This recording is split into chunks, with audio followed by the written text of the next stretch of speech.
அஸ்ஸலாமு அலைக்கும் friends, welcome to my channel. இன்றைக்கி நம்ம சேனலில் என்ன ரெசிபி பார்க்க போகிறோன்னா ஸ்வீட் பாஸ்தா. இதை நம்ம எப்படி ரொம்ப டேஸ்ட்டாக ரொம்ப ஸ்வீட்டாக செய்யலான்னு இந்த வீடியோவில் பார்க்க போகிறோம். வாங்க வீடியோக்குள்ளே போகலாம். வீடியோ உங்களுக்கு பிடிச்சிருந்துச்சின்னா மறக்காமல் சப்ஸ்கிரைப் பண்ணிக்கோங்க.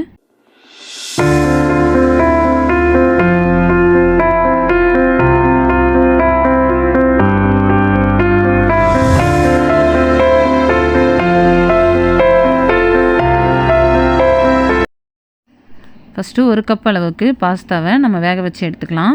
அதுக்கு ஒரு பாத்திரத்தில் பாஸ்தாவை சேர்த்துட்டு கூடவே தண்ணி முழுகிற அளவுக்கு சேர்த்துட்டு ஒரு 1/4 டேபிள் ஸ்பூன் அளவுக்கு உப்பு சேர்த்துக்கோங்க. கூட ஒரு 2 டேபிள் ஸ்பூன் அளவுக்கு ஆயிலும் சேர்த்துட்டு இது நல்லா ஒரு 10 நிமிஷம் வேகட்டும்.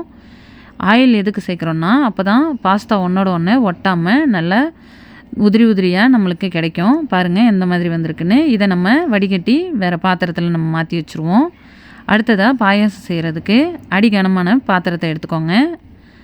அதில் நான் ஒரு 2 கப் அளவுக்கு காய்ச்சின பால் எடுத்து வச்சுருக்கேன். நம்ம எந்த கப்பில் பாஸ்தா வளர்ந்தோமோ அதே கப்லேயே 2 கப் காய்ச்சின பால். அது கூட 3/4 கப் அளவுக்கு சர்க்கரை சேர்த்துக்கோங்க. அதுலேயே நீங்கள் ஸ்வீட்டுக்கு ஏற்ற மாதிரி சுகர் சேர்த்தா போதும். 1/2 கப்பு இல்லைன்னா 3/4 கப்பு சேர்த்தா சரியாக இருக்கும். இந்த பாலில் சர்க்கரை நல்லா கரைஞ்சி வந்ததுக்கப்புறமா ஒரு 1/2 டேபிள் ஸ்பூன் அளவுக்கு ஏலக்காய் தூள் சேர்த்துக்கோங்க. நல்ல ஒரு மணமாக இருக்கும். இப்போ இது எல்லாத்தையும் ஒன்றா நல்லா மிக்ஸ் பண்ணிப்போம். இது கூட நான் ஒரு 2 டேபிள் ஸ்பூன் அளவுக்கு மில்க் மெய்ட் சேர்க்குறேன். இது ஆப்ஷனல் தான், வேணுன்னா சேர்த்துக்கோங்க, இல்லைன்னா ஸ்கிப் பண்ணிவிடுங்க. இப்போ இதெல்லாம் ஒன்றா சேர்த்து நல்லா மிக்ஸ் பண்ணிவிட்டு நல்லா கொதி வந்ததுக்கப்புறமா நம்ம வேக வச்சு எடுத்து வச்சுருக்க பாஸ்தாவை இதில் சேர்த்துக்கோங்க. பாஸ்தாவும் பாலும் நல்லா ஒன்றா மிக்ஸ் ஆகி நல்லா கெட்டியான ஒரு பதத்துக்கு வரணும்.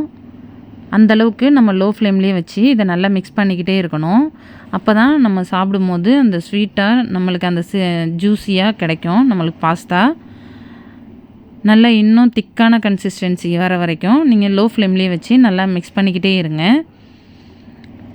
பாருங்கள் இந்தளவுக்கு வந்ததுக்கப்புறமா நல்லா ஒரு தடவை மிக்ஸ் பண்ணிவிட்டு நம்ம எடுத்து வச்சுருக்கிற தேங்காய் திருவல் நான் ஒரு 1/2 கப் அளவுக்கு எடுத்து வச்சுருக்கிறேன்.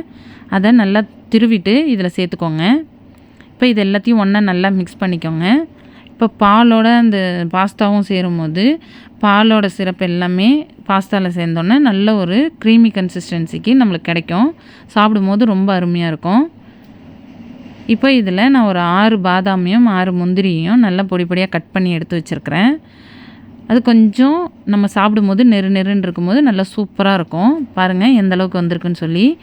இதே மாதிரி உங்கள் வீட்லேயும் நீங்கள் ட்ரை பண்ணி பாருங்கள். இந்த வீடியோ உங்களுக்கு பிடிச்சிருந்துச்சின்னா லைக் பண்ணிவிட்டு உங்கள் ஃப்ரெண்ட்ஸுக்கும் மறக்காமல் ஷேர் பண்ணிவிடுங்க. நம்ம சேனலை மறக்காமல் சப்ஸ்கிரைப் பண்ணிக்கோங்க. எல்லா புகழும் இறைவனுக்கே.